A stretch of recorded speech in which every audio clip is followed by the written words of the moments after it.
Muy buenos días. Hoy continuaremos con el curso de campos electromagnéticos y biocampos. El día de hoy hablaremos acerca de líneas de transmisión. Las líneas de transmisión son una forma de transmitir la energía electromagnética de forma guiada. Las primeras aproximaciones que se dieron acerca de esta tecnología fueron en la época de Gauss, en la cual él inventó un medio de propagar la información a través de telegrafía. Él usaba un cable desde su laboratorio hasta su casa, pues que se encontraba como en dos cuartos diferentes, separados como por 50 metros, algo así, para enviarle una señal a su esposa y que su esposa le llevara los alimentos, el almuerzo, la comida. Algo pues molesto, pero esos fueron como los inicios de, de esta tecnología. Luego, con la llegada del código Morse y con el telégrafo, se estandarizó más esa tecnología para la transmisión a largas distancias de información. Idealmente, la línea de transmisión está conformada por dos o más conductores, los cuales tienen dimensiones transversales pequeñas comparadas con sus longitudes de onda. Con la longitud de onda de la señal que transmite. Lleva la energía electromagnética desde un generador o desde un punto de origen, una fuente, hasta un punto final o la carga. Vamos a hablar un poco acerca de las condiciones previas que se requieren para el modelado de las líneas de transmisión. Entonces, idealmente trabajaremos con líneas de transmisión conformadas por dos conductores cilíndricos paralelos. Vamos a considerar que los materiales que intervienen en el modelo, es decir, tanto los conductores como el dieléctrico entre ellos, son de propiedades lineales, homogéneas e isotrópicas. Vamos a considerar que no hay una acumulación de carga en el interior de los conductores ni el dieléctrico, por tanto la densidad volumétrica de carga es cero, y que la línea de transmisión opera en condiciones cuasi estacionarias. En clases anteriores habíamos definido la propiedad de cuasi estacionariedad, vamos a redefinirla a continuación. Y por último, decimos la línea de transmisión puede modelarse como una red circuital de parámetros distribuidos.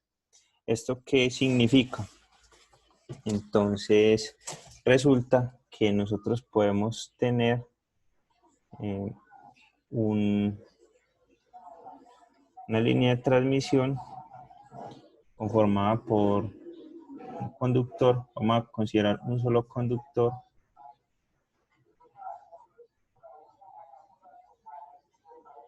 Bueno, no, consideremos dos conductores. Si le hacemos un zoom a una de las secciones de este conductor, podemos modelar este conductor como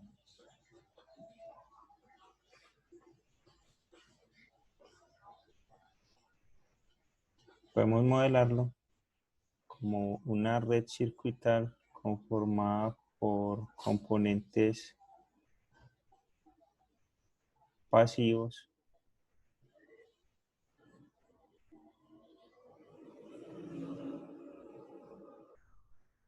pequeñas resistencias, capacitores, inductores, conductancias que se distribuyen de manera microscópica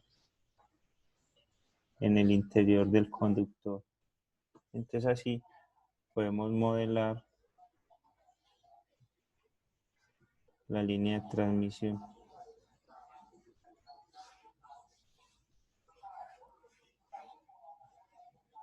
Esto es a lo que se considera una red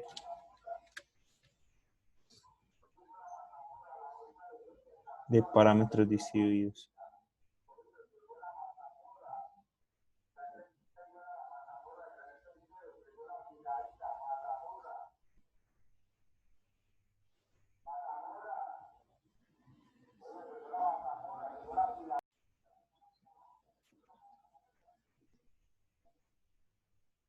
Listo. Ahora evaluemos de qué se trata un sistema cuasi estacionario. Entonces, se considera que un sistema es cuasi estacionario cuando la longitud de onda de la señal que transporta es mucho mayor que la longitud de separación de los conductores. Un ejemplo claro de esto es la línea de transmisión a 60 Hz. Como expresamos en el enunciado, la longitud de onda es mucho mayor que la distancia que separa los dos conductores.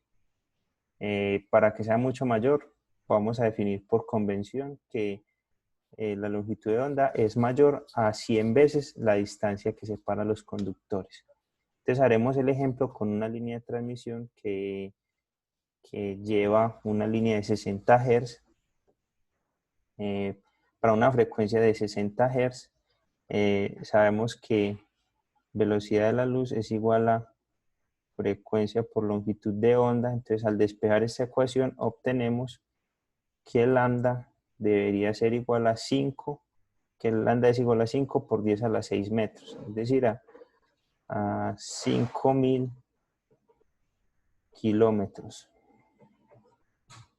Esa es la longitud de onda de una señal de 60 Hz.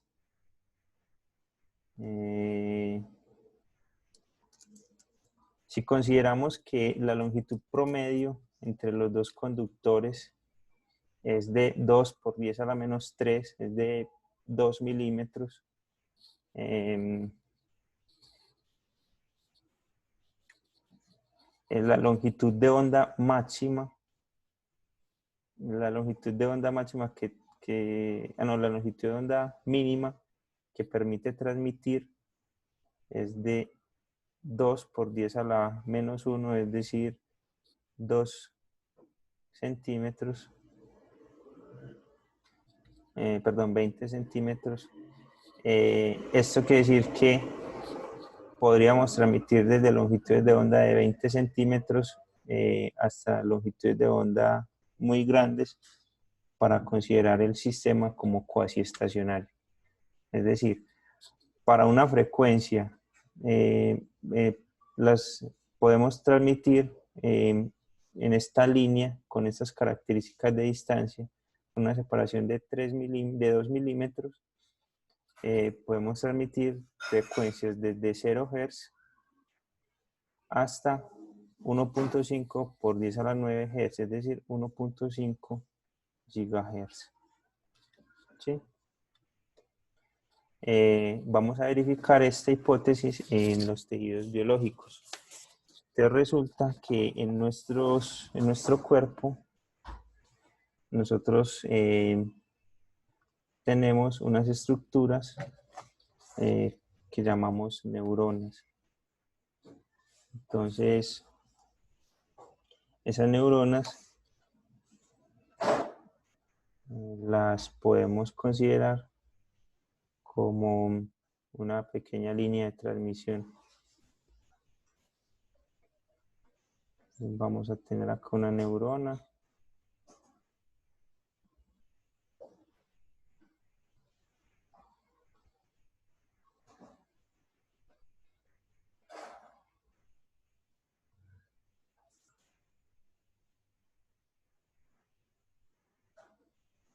Tenemos el axón, la soma de la neurona, y esta sección la consideraremos una pequeña línea de transmisión.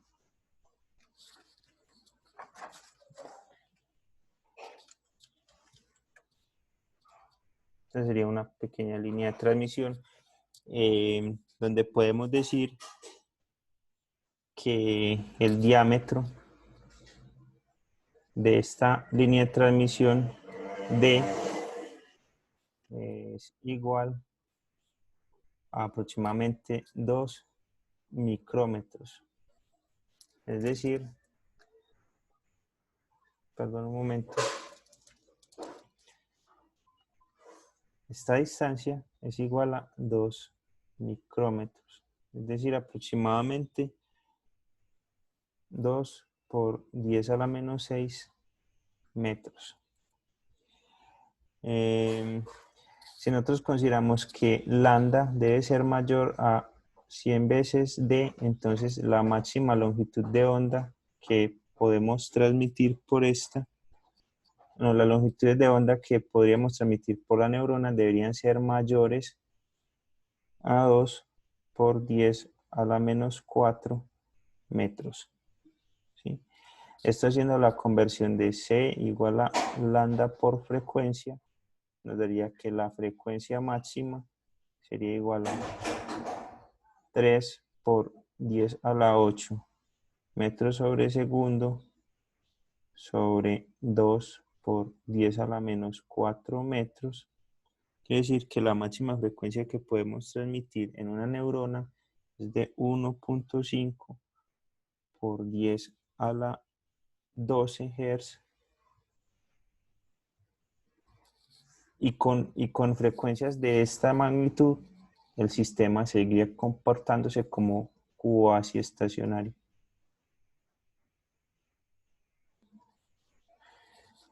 Considerando que las máximas frecuencias que nosotros manejamos en los tejidos biológicos son de hasta 5 o 4 kHz, siendo frecuencias muy altas.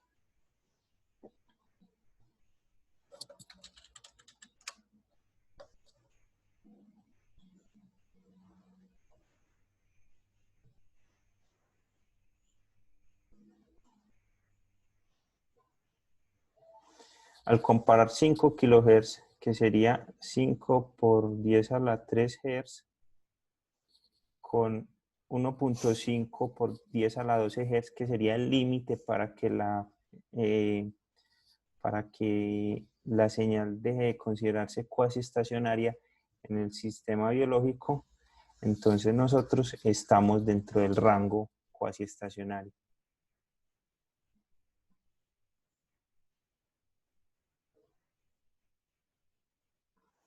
¿Sí? Por tanto, las señales fisiológicas se pueden considerar como cuasi estacionarias y se puede trabajar la consideración de cuasi estacionariedad para modelar los tejidos fisiológicos mediante la teoría de líneas de transmisión. Ahora, continuando con la teoría, tenemos que un tramo de la línea se puede representar como una línea se puede representar como una red circuital de parámetros distribuidos, en donde tenemos que un tramo de la línea de longitud delta z se comporta como un resistor y un inductor conectados en serie. Serían estos dos parámetros junto a un capacitor y un conductor unidos en paralelo. Entonces serían estos dos parámetros de acá. Vamos a representarlo mejor. Entonces resulta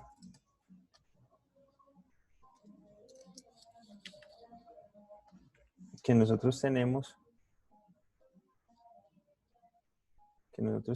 nuestro modelo de línea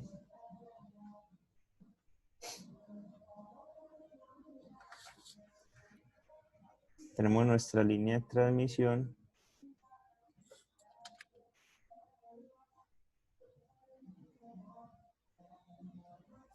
de la cual tomaremos una sección pequeña y la modelaremos como una red de parámetros distribuidos. Entonces esos parámetros distribuidos están conformados por una resistencia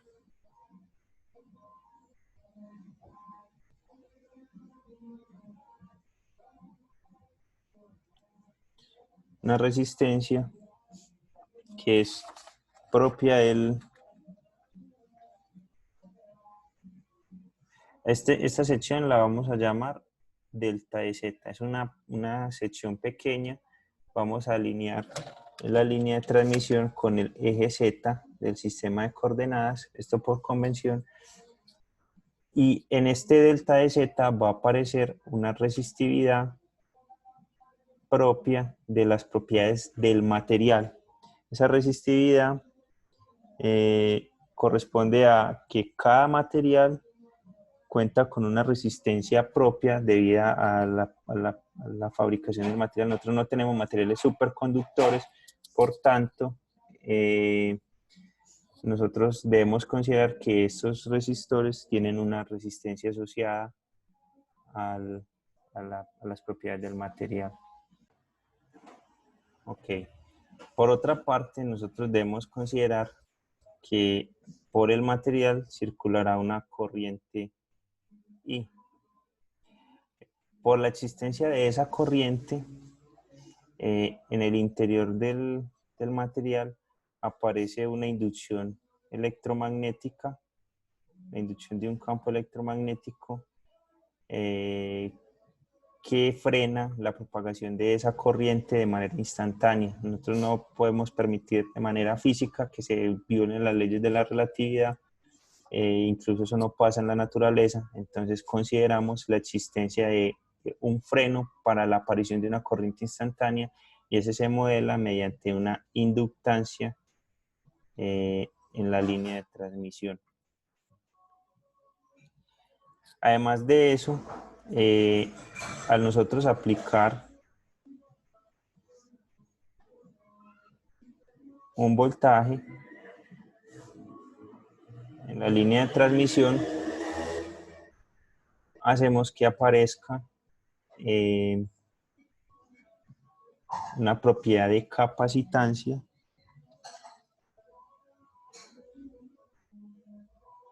hay una acumulación del voltaje entre las dos partes de la línea de transmisión.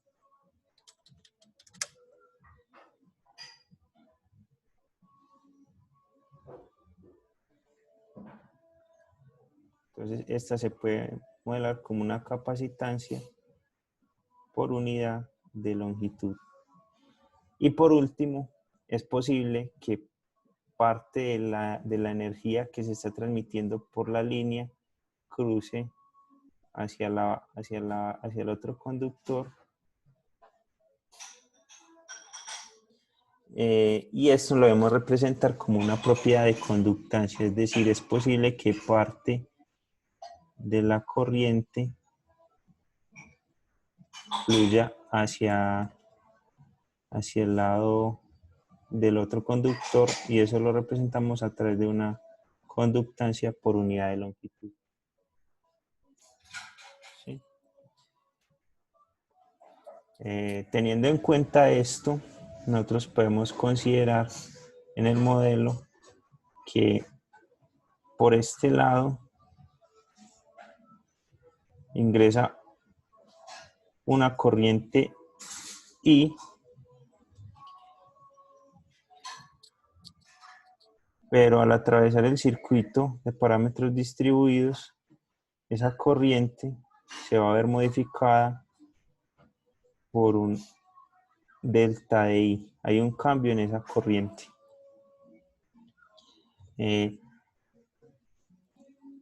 Esa corriente va a retornar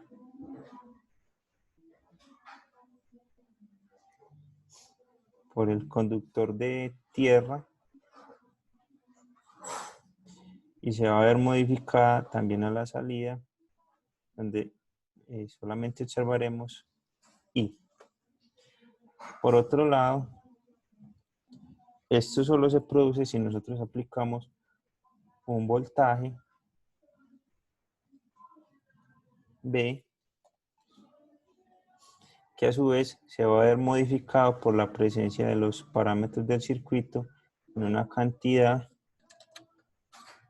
B más el cambio en el voltaje delta de B. Todo esto ocurre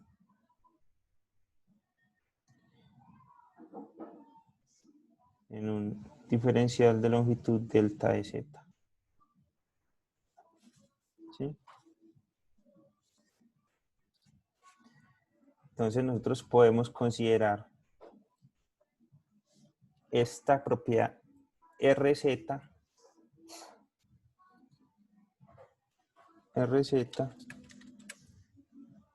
la podemos considerar como el cambio en la resistividad con respecto a la longitud. LZ sería el cambio en la inductancia con respecto a la longitud CZ sería el cambio en la capacitancia con respecto a la longitud y G de Z sería el cambio en la conductancia con respecto a la longitud. ¿Sí? Cada una asociada a una propiedad diferente del material. Esta es la resistividad del cable.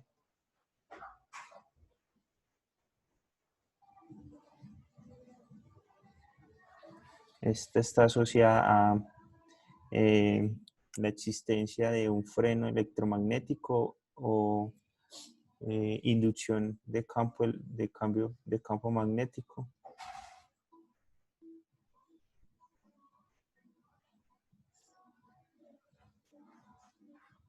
Por la presencia de corrientes en el sistema.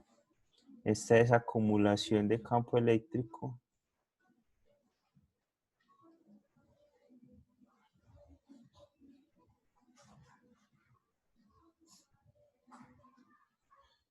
esa acumulación de campo eléctrico dado por la presencia de una diferencia de potencial entre los dos conductores y que entre los dos conductores existe un dieléctrico. Y G de Z es debida a la conductancia del dieléctrico o a la facilidad que tiene el dieléctrico entre las dos partes de la línea, entre los dos conductores de la línea para permitir el paso de corriente.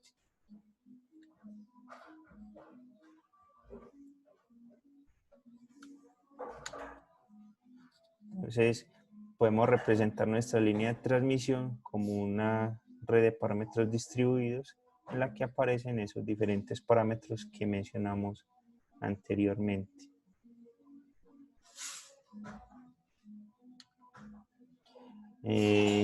Ahora pasaremos a deducir las ecuaciones para este problema.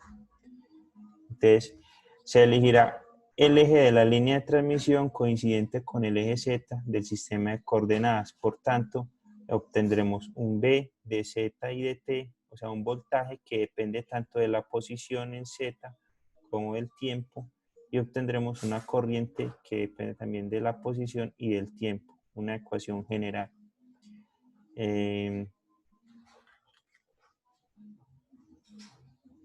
Entonces tenemos este modelo de línea de transmisión en el cual ya expresamos la conductancia, la inductancia por unidad de longitud, la resistividad por unidad de longitud, la conductancia y la capacitancia por unidad de longitud. Este es el circuito típico de parámetros distribuidos y se repite de manera infinitesimal a través de la línea de transmisión. Por tanto, podemos modelar el comportamiento de la línea con este pequeño circuito. Entonces vamos a hacer la deducción de las ecuaciones. Entonces resulta que aplicando las leyes de Kirchhoff,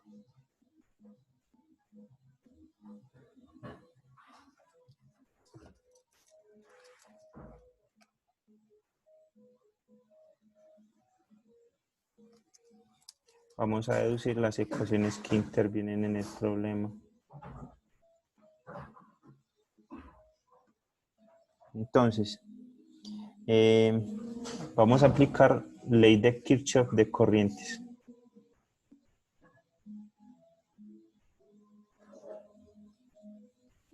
¿Sí? Entonces vamos a hacer una sumatoria de corrientes en el cual consideramos la corriente que entra igual a la corriente que sale. Entonces vamos a trazar el bucle de corriente.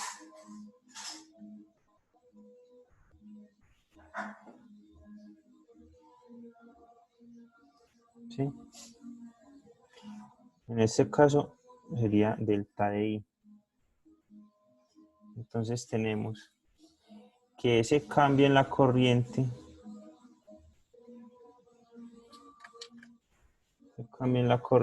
va a ser igual a menos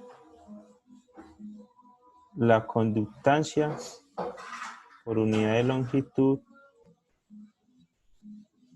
por el voltaje aplicado en esa sección, en esa conductancia, menos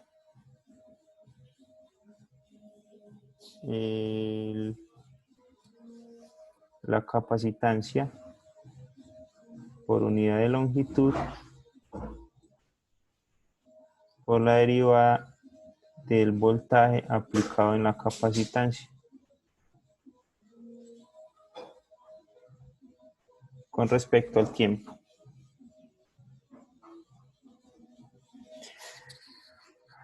Aunque idealmente B y B más delta de B son diferentes,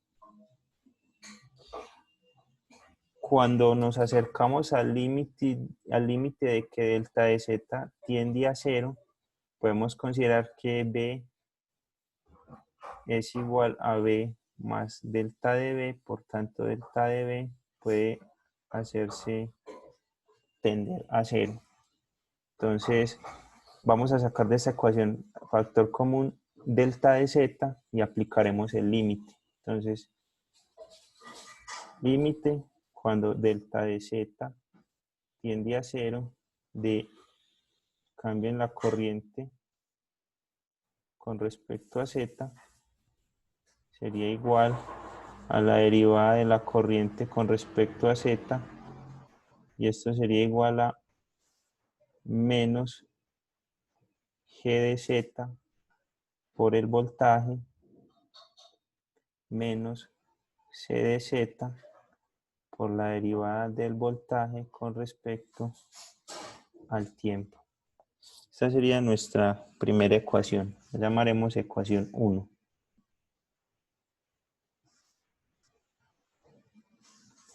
Ahora, ley de nodos.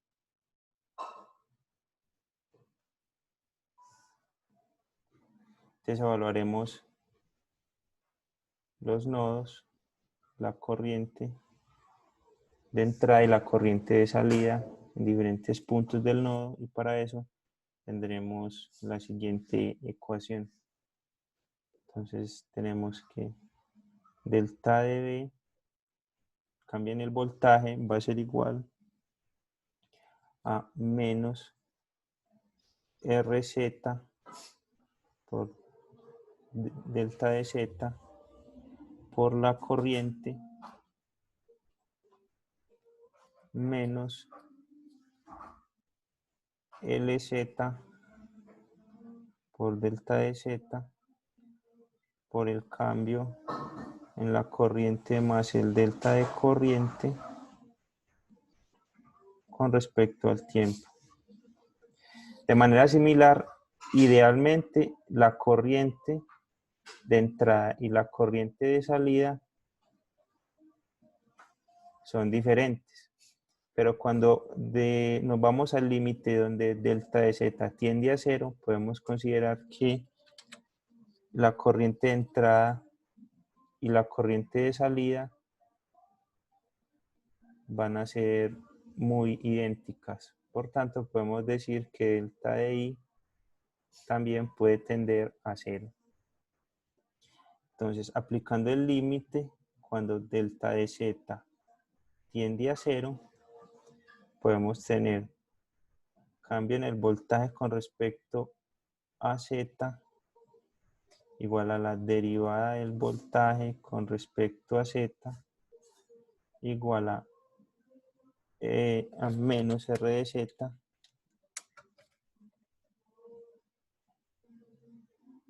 por B por I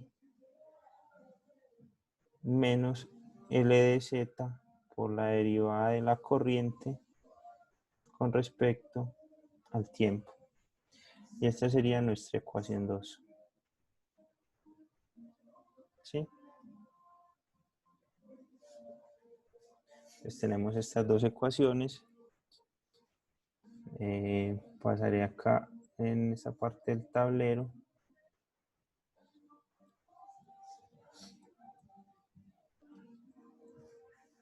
y les mostraré la deducción.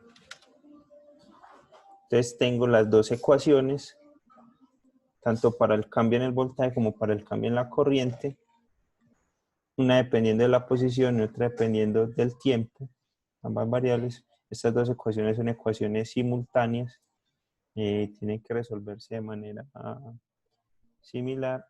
Entonces, para eso aplicaré la segunda derivada en una de las ecuaciones y reemplazaré los términos de esa ecuación en la otra. Eso lo haré en el siguiente video.